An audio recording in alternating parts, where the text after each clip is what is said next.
Assalamualaikum warahmatullahi wabarakatuh.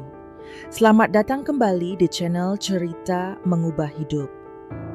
Kali ini kita akan mengungkap sebuah kisah yang sangat mengejutkan, sekaligus mengharukan dari sebuah desa kecil bernama Karangjati. Kisah ini tentang seorang nenek bernama Sulastri, penjual jamu tradisional yang tiba-tiba mengalami perubahan aneh pada tubuhnya. Perutnya membesar, layaknya orang hamil di usia lanjut. Apa sebenarnya yang terjadi? Apakah benar ini ulah Pak RT Widodo, seperti yang digosipkan warga? Ataukah ada rahasia tersembunyi di balik semua ini? Saksikan kisahnya sampai selesai agar tidak salah paham. Jangan lupa, tekan tombol like, bagikan video ini ke teman-teman kalian, dan pastikan kalian sudah subscribe channel Cerita Mengubah Hidup supaya tidak ketinggalan kisah-kisah inspiratif berikutnya. Di sebuah kampung kecil bernama Karangjati, hidup seorang nenek tua bernama Sarmi. Rambutnya telah sepenuhnya memutih, kulitnya keriput dimakan waktu, dan punggungnya sedikit membungkuk karena usia. Namun semangatnya tetap menyala seperti api kecil yang tak pernah padam. Setiap hari selepas subuh, ia sudah bersiap dengan botol jamu yang disusun rapi dalam bakul anyaman bambu, digendong di punggungnya yang rentah. Jamu buatan tangannya terkenal manjur, entah itu untuk pegalinu masuk angin, omdat atau skorstefnencer for tubuhstensien yang selepesting. Semua orang di kampung tahu dan percaya pada tangan dingin Sulastri. Ia hidup seorang diri di rumah kecil, peninggalan almarhum suaminya, Pak Raharjo, yang telah meninggal lebih dari 20 tahun lalu. Pasangan itu tidak pernah dikaruniai anak, dan kini hanya kenangan yang menemaninya. Dinding rumahnya dipenuhi foto-foto lama. Beberapa mulai memudar. Ada satu foto yang selalu ia pandangi sebelum berangkat jualan. Foto pernikahannya bersama Pak Raharjo Jaga. "Aku dari atas sana," jibisiknya setiap pagi, sambil menatap mata sang suami yang beku di dalam bingkai kayu. Meski sendiri, Sulastri tak pernah meminta-minta. Ia percaya selama masih bisa bekerja, ia akan terus berusaha. Jualan jamu adalah caranya bertahan hidup. Tapi lebih dari itu, ia merasa bahagia, bisa tetap berguna bagi orang lain. Setiap hari, ia menyusuri jalan setapak kampung, menawarkan jamunya dari pintu ke pintu. Anak-anak menyapanya dengan riang, "Nenek jamu datang. Nenek jamu datang." Ia selalu membalas dengan senyum hangat dan tawa kecil, kadang sambil memberikan sepotong permen jahe. Salah satu pelanggan tetap Sulastri adalah Bu RT, istri Pak RT Widodo. Bu RT sedang sakit sejak beberapa bulan terakhir. Katanya tulangnya ngilu dan tubuhnya sering lemas. Setiap pagi, Sulastri mengantar jamu kunyit asam yang diyakini bisa membantu memperkuat tubuh dan memperbaiki peredaran darah. Pak RT selalu menyambutnya di depan pagar, mengambil botol jamu dengan sopan, lalu memberikan uang bayaran beserta sedikit tambahan. Entah itu pisang goreng air teh atau sekadar senyuman tulus. "Terima kasih Nek Sarmi, Ibu sangat terbantu dengan jamunya," kata Pak RT suatu pagi. Sulastri tersenyum kecil. "Selama bisa bantu saya senang, Pak. Kasihan Ibu, semoga cepat pulih." Hubungan mereka murni saling membantu. Pak RT menghargai Sulastri sebagai tetua kampung. Sementara, Sulastri melihat Pak RT sebagai sosok yang baik dan sopan. Tapi omongan orang tak selalu sebaik niat. Meski belum terdengar, kala itu, kelah kunjungan rutin itu akan menjadi bahan gunjingan yang menyakitkan. Namun untuk saat ini, pagi masih tenang, angin lembut berhembus membawa wangi jamu ke setiap sudut kampung. Dan di tengah semua itu, berdirilah Sulastri rentah, sendiri tapi tetap kuat. Tak ada yang tahu bahwa tubuh mungil itu sedang menyimpan rahasia besar, yang kelak akan mengguncang seluruh kampung. Musim hujan mulai datang ke Karangjati. Kabut tipis menyelimuti jalan-jalan dan tanah becek menjadi tantangan baru bagi kaki-kaki rentan Sulastri. Tapi seperti biasa, ia tetap bangkit setiap pagi, menyiapkan jamu dengan racikan khasnya. Ia tak pernah mengeluh meski tubuhnya makin hari makin terasa berat. Namun ada yang berbeda pagi itu. Saat hendak menuangkan air rebusan kunyit ke dalam botol, Sulastri mendadak merasa pusing. Pandangannya berkunang-kunang, lalu ia terduduk di lantai dapur yang dingin. Perutnya terasa mual, dan ada rasa aneh di ulu hati. Ia memegangi perutnya sambil bergumam, "Ah, mungkin cuma masuk angin." Ia memaksakan diri bangkit, menyelesaikan pekerjaan, lalu berangkat seperti biasa. Di perjalanan ke rumah, Pak RT mual itu datang lagi. Kali ini lebih kuat, membuatnya harus berhenti di pinggir jalan dan muntah. Beberapa tetangga lewat, tapi Sulastri hanya menggeleng lemah saat ditanya. "Gak apa-apa, cuman kecapean." Hari-hari berikutnya, rasa mual makin sering datang. Lalu muncul rasa nyeri di perut bagian bawah anehnya. Perutnya juga terasa sedikit membuncit. Ia berpikir mungkin hanya karena makan tidak teratur, tapi waktu terus berjalan dan perutnya semakin membesar, tidak seperti perut kembung biasa. Bahkan saat ia mengenakan kain jarik yang biasa, ikatannya terasa semakin sempit. Beberapa tetangga mulai menyadari perubahan itu. Mereka tidak langsung bertanya, tapi lirikan-lirikan dan bisikan pelan mulai terdengar. Sampai suatu hari, sekelompok ibu-ibu sedang bergosip di warung Bu Endang Ih. "Kalian lihat nggak perut Sulastri makin buncit?" "Loh iya, padahal dia kan udah tua banget. Apa jangan-jangan hamil?" "Ah masa iya? Siapa yang?" Lalu salah satu dari mereka berbisik, "Dia kan sering ke rumah Pak RT." Desas-desus itu menyebar seperti api membakar ilalang kering. Dalam waktu singkat, nama Sulastri jadi bahan pembicaraan satu kampung. Yang dulu memanggilnya nenek jamu dengan penuh hormat, kini mulai memandangnya dengan tatapan aneh. Anak-anak yang dulu menyambutnya dengan gembira, kini diam dan bersembunyi di balik pintu. Beberapa ibu bahkan mulai menolak jamunya, pura-pura sibuk saat ia datang. Sulastri merasa itu semua, tapi ia memilih diam. Ia tetap datang ke rumah Bu RT, tetap mengantar jamu seperti biasa. Meski kini wajahnya makin pucat, tubuhnya makin lemah, dan langkahnya makin berat.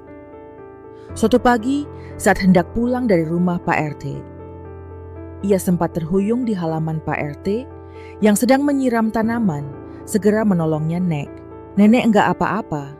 Nenek hanya mengangguk lemah mual aja, Pak." Mungkin belum makan, Pak RT membantu membawanya duduk, lalu memberi segelas air hangat. "Nek kalau sakit, sebaiknya ke puskesmas atau rumah sakit. Jangan dibiarkan." Tapi Sulastri hanya tersenyum pelan.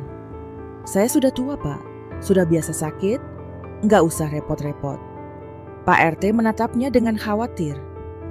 Di balik tubuh kurus renta itu, ada sesuatu yang tidak bisa dijelaskan dengan logika biasa. Hari itu, gosip semakin menguat. Beberapa warga bahkan mulai terang-terangan menyalahkan Pak RT. Jangan-jangan emang dia yang bikin Sulastri begitu. Dia kan suka bantuin, siapa tahu ada apa-apa di balik itu. Pak RT yang mendengar semua itu hanya bisa menarik napas panjang. Ia tahu dirinya tak bersalah, tapi ia juga tahu kalau ini dibiarkan Sulastri bisa menjadi korban dari ketidaktahuan dan prasangka kejam, dan ia pun mengambil keputusan. "Besok saya akan bawa Sulastri ke rumah sakit." Pagi itu, langit mendung menggantung di atas kampung. Karangjati udara dingin menelusup masuk melalui celah-celah rumah kayu milik Sulastri. Burung-burung pun enggan berkicau, seolah tahu akan ada sesuatu yang berbeda.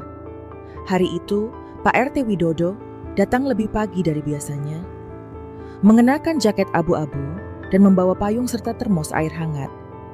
Ia berdiri di depan pintu rumah Sulastri dan mengetuk pelan nek Sarmi ini. "Saya Mahmud," suara batuk terdengar dari dalam, disusul derit pintu yang dibuka. Perlahan Sulastri berdiri di ambang pintu. Tubuhnya tampak lebih kurus, tapi perutnya justru semakin besar. Wajahnya pucat dan ada lingkaran hitam jelas di bawah matanya. Pak RT pagi-pagi amat gumamnya setengah tersenyum. Pak RT menjawab, "Lembut saya ke sini, mau ajak nenek ke rumah sakit." Nggak bisa ditunda lagi, kondisi nenek makin lemah. Sulastri mencoba menolak dengan halus, tapi tubuhnya sudah terlalu letih untuk berdiri lama. Akhirnya setelah dibujuk cukup lama, ia pun mengangguk pelan. Baiklah kalau memang harus. Perjalanan ke rumah sakit kabupaten memakan waktu hampir 1 jam. Sepanjang jalan, Sulastri hanya diam, menatap keluar jendela mobil sambil memegang perutnya. Yang kian membesar Pak RT menggenggam kemudi dengan tegang. Pikirannya penuh dengan pertanyaan yang tak bisa dijawab. Apa sebenarnya yang terjadi pada Sulastri? Sesampainya di rumah sakit, dokter langsung melakukan pemeriksaan menyeluruh. Mereka mengambil sampel darah, melakukan USG, lalu memanggil tim spesialis kandungan untuk melihat hasilnya. Beberapa jam kemudian dokter muda yang menangani Sulastri kembali ke ruang tunggu. Wajahnya penuh kebingungan. "Pak, kami menemukan sesuatu yang tidak biasa." Katanya hati-hati, Pak RT berdiri. "Ada apa, Dok?" "Di dalam perut Ibu Sarmi ada janin wajah." Pak RT langsung berubah janin. "Maksud dokter bayi?" Dokter mengangguk pelan, "Ya, tapi ini bukan kehamilan normal. Janin itu tidak berkembang seperti biasa. Bentuknya tidak sempurna. Dan tampaknya sudah berada di dalam tubuh beliau cukup lama dan mulai baru terlihat sekarang. Kami curiga ini adalah kasus langka yang disebut litopedion atau janin yang sudah lama. Tapi baru terlihat sekarang." Pak RT menelan ludah. Tak percaya dengan apa yang didengarnya. Tapi Sulastri sudah sangat tua. Mana mungkin dia? Itu juga yang membuat kami bingung. Secara usia ini mustahil. Tapi secara medis, kami harus menerima apa yang ditunjukkan. Hasil scan janin itu bisa jadi sudah ada di dalam tubuh beliau sejak puluhan tahun lalu. Dan baru sekarang mulai menunjukkan pertumbuhan dan menyebabkan gangguan. Karena tekanan di organ dalam kabar itu menyebar dengan cepat. Beberapa warga yang kebetulan mengantar keluarga ke rumah sakit ikut mendengar penjelasan dokter. Dan cerita pun kembali merebak di kampung. Di lorong rumah sakit, seorang warga dengan wajah penasaran bertanya pada dokter, "Kalau begitu, bayi itu anak siapa, Dok? Apa mungkin itu anak Pak RT?" Dokter menoleh dengan tenang, meski tampak tak nyaman. "Saya tidak bisa menjawab itu, tapi berdasarkan kondisi janin, kemungkinan besar ini bukan kehamilan baru. Bisa jadi ini sisa kehamilan yang gagal berkembang dari masa lalu yang tidak diketahui oleh pasien. Jadi janin itu hidup di tubuh Sulastri selama bertahun-tahun. Tidak hidup hanya tersimpan, seperti tertidur di dalam rahim yang tidak sadar menahannya. Kami belum tahu pasti, tapi jika tidak segera diangkat, itu bisa membahayakan nyawa beliau." Pak RT hanya bisa menunduk, bukan karena malu, tapi karena hatinya dipenuhi kekhawatiran. Ia tak peduli lagi dengan gosip. Yang penting sekarang adalah menyelamatkan Sulastri. Ia berdiri di dekat pintu ruang rawat, menatap sosok renta yang terbaring di ranjang. Napasnya pelan tapi berat. Wajahnya tenang, seolah sedang menggendong kenangan yang tak pernah selesai. Di luar jendela, langit mulai hujan. Rintik-rintik kecil membasahi kaca rumah sakit seperti air mata dari langit. Menangisi rahasia lama yang akhirnya terungkap dalam sunyi. Setelah kabar tentang janin di dalam perut Sulastri, tersebar suasana kampung, Karangjati mendadak berubah. Warga terbagi dua, sebagian merasa kasihan dan ingin membantu. Tapi tak sedikit pula yang masih diliputi prasangka dan kecurigaan. Beberapa bahkan tetap yakin bahwa ada yang disembunyikan di balik semua ini. Di rumah sakit, Sulastri sudah dipindahkan ke ruang perawatan intensif. Meski tubuhnya lemah, pikirannya masih tajam. Ia tidak pernah benar-benar memahami apa yang terjadi dalam dirinya. Tapi ia bisa merasakan ada sesuatu yang ganjil, sesuatu yang tak biasa, yang bukan sekadar penyakit orang tua. Dokter kepala rumah sakit, Dr. Prabowo, memutuskan untuk menjelaskan hasil pemeriksaan kepada beberapa pihak, termasuk Pak RT, perwakilan keluarga jauh Sulastri, dan perwakilan dari perangkat desa janin ini, kata dokter. Prabowo sambil menunjukkan hasil pemindaian bukan janin hidup. Ini semacam kehamilan yang gagal berkembang berdasarkan kalsifikasi dan posisinya. Kemungkinan besar sudah ada di dalam tubuh pasien selama lebih dari 30 tahun. Semua orang di ruangan itu terdiam. Seorang warga Pak Joko dengan raut bingung bertanya, "Tapi kenapa bisa begitu, Dok? Kenapa baru sekarang terasa? Tubuh manusia bisa menyimpan trauma dan sisa kehamilan seperti ini jika tidak disadari." Dalam dunia medis, kasus ini sangat langka. Kami menyebutnya litopedion. Janin yang tumbuh sejak lama namun baru terlihat membesar sekarang. Lalu seorang perempuan muda bertanya dengan pelan, "Lalu janin itu anak siapa, Dok?" Dokter menatapnya serius tapi tetap tenang. Bisa jadi itu adalah anak dari Sulastri sendiri. Kehamilan yang tidak diketahui atau dilupakan. Ada kemungkinan beliau pernah hamil, tapi karena usianya sudah sangat lanjut dan mungkin ada trauma atau kehilangan memori. Ia tidak mengingatnya. Pak RT yang mendengarkan dari sudut ruangan hanya menunduk. Dalam hatinya ia tahu ini bukan waktunya mencari siapa yang salah atau benar. Yang penting sekarang adalah keselamatan Sulastri. Jika janin ini tidak segera diangkat lanjut, dokter risikonya akan sangat besar. Bisa menekan organ dalam menyebabkan infeksi, bahkan gagal organ. Tapi operasinya pun berisiko, mengingat usia pasien. Sore itu ketika hujan kembali turun, Sulastri memandang keluar jendela ruang rawat. Ia memejamkan mata, seolah mencoba menyelam ke masa lalu yang kabur. Dalam diamnya ia seperti mendengar suara lembut dari masa lalu. Tawa kecil, sapaan hangat, atau mungkin suara suaminya almarhum. "Pak Raharjo, mungkin aku pernah hamil ya, Ji." Bisiknya lirih nyaris tak terdengar. Malam sebelum operasi hujan, turun deras mengguyur atap rumah sakit. Angin meniup kencang dedaunan, menciptakan irama alam yang terdengar seperti rintihan. Di dalam ruang perawatan, Sulastri terjaga. Tubuhnya lemah, tapi pikirannya melayang jauh ke masa lalu.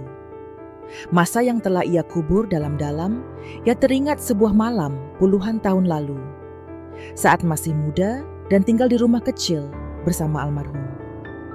Suaminya Pak Raharjo kala itu, hidup mereka penuh cinta meski sederhana. Ia teringat rasa bahagia saat merasa ada kehidupan tumbuh di dalam perutnya. Namun kebahagiaan itu tak bertahan lama. Suatu pagi, ia mengalami pendarahan hebat. Karena hidup jauh dari kota dan tanpa akses medis, mereka hanya bisa pasrah. Bayi itu tak pernah lahir. Namun entah kenapa, ia tak pernah benar-benar mengingat kejadian itu, seolah dilupakan oleh pikirannya sendiri demi bertahan dari kesedihan. Sampai akhirnya kini rahasia itu kembali dalam bentuk rasa sakit yang nyata. Pagi harinya, saat matahari mulai muncul dari balik awan kelabu Sulastri, dibawa ke ruang operasi. Tim dokter sudah siap. Pak RT duduk di ruang tunggu, menggenggam tas kecil milik Sulastri yang berisi foto usang dirinya dan suaminya. Tak lama kemudian, operasi pun dimulai. Selama berjam-jam, tim dokter bekerja dengan hati-hati dan akhirnya benda kerasa ukuran kepala bayi berhasil dikeluarkan dari dalam perut Sulastri. Janin berbentuk tak sempurna dari kehidupan yang tak sempat tumbuh. Tertidur selama puluhan tahun dalam tubuh seorang ibu yang bahkan lupa bahwa ia pernah mengandung pasca operasi. Sulastri sempat tak sadarkan diri selama 2 hari. Namun pada hari ketiga, matanya perlahan terbuka. Pak RT berada di sisinya tersenyum lega. "Nek, alhamdulillah, nenek sadar." Sulastri menatap langit-langit ruangan, lalu beralih memandang wajah Pak RT. Ada kedamaian dalam matanya, dan sebutir air mata jatuh membasahi pipinya. Anakku, akhirnya keluar juga ya? Dia pulang. Pak RT menggenggam tangannya dengan lembut. Nenek sudah kuat. Semuanya sudah selesai. Beberapa hari kemudian, janin batu itu dimakamkan secara simbolis di pemakaman kampung warga yang sebelumnya bergosip, kini datang memberi doa. Mereka akhirnya memahami bahwa yang mereka tuduh dan gosipkan adalah seorang ibu yang telah memendam luka puluhan tahun. Seorang wanita yang menjalani hidup dalam sunyi, tapi tetap memberi pada dunia lewat botol-botol jamu yang ia racik penuh kasih.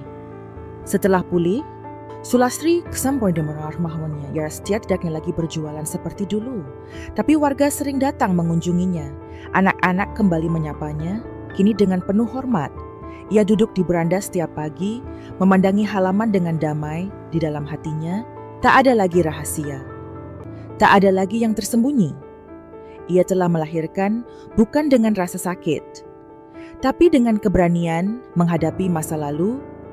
Dan di antara angin pagi yang berhembus lembut, terdengar suara lirih dari dalam hati Sulastri. Aku pernah punya anak, dan kini ia telah pulang sejak rahasia dalam perutnya terungkap. Banyak orang yang sebelumnya menjauh kini justru menunjukkan rasa hormat. Mereka menyadari bahwa di balik tubuh ringki seorang nenek tua tersimpan kekuatan yang luar biasa. Kekuatan untuk menanggung kehilangan, menyimpan rahasia, dan tetap memberi meski hidup sendiri. Sulastri duduk di kursi kayu tuanya di teras rumah, memandangi langit pagi yang cerah di pangkuannya. Omnires buku resnena beramit doa pons, aunan secara aukert omnans, pons berampir anya tulis. Anya tak lagi membawa beban, tak ada lagi rasa malu. Tak ada lagi rahasia yang harus disimpan di hatinya. Ada satu nama yang kini bisa ia sebut tanpa air mata. Anaknya anak yang tidak pernah lahir, tapi yang kini telah ia lepaskan dengan ikhlas. Warga kampung Karangjati masih mengenangnya. Bahkan lama setelah beliau tiada, mereka tidak lagi menyebutnya nenek jamu, tapi mengenangnya sebagai ibu yang melahirkan cinta. Bukan dengan tubuh, tapi dengan ketulusan dan kesabaran. Demikianlah kisahnya. Kurang lebihnya mohon maaf. Mereka menyadari bahwa di balik tubuh ringki seorang nenek tua tersimpan kekuatan yang luar biasa. Kekuatan untuk menanggung kehilangan, menyimpan rahasia, dan tetap memberi meski hidup sendiri. Sulastri duduk di kursi kayu tuanya di teras rumah, memandangi langit pagi yang cerah. Di pangkuannya ada buku kecil berisi doa-doa dan kenangan yang mulai ia tulis.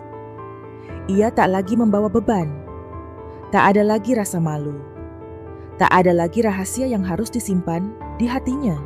Omid sama Klamim yang kini bisa ia sebut tanpa air mata. Anaknya anak yang tidak pernah lahir, tapi yang kini telah ia lepaskan dengan ikhlas. Warga kampung Karangjati masih mengenangnya. Bahkan lama setelah beliau tiada, mereka tidak lagi menyebutnya nenek jamu, tapi mengenangnya sebagai ibu yang melahirkan cinta.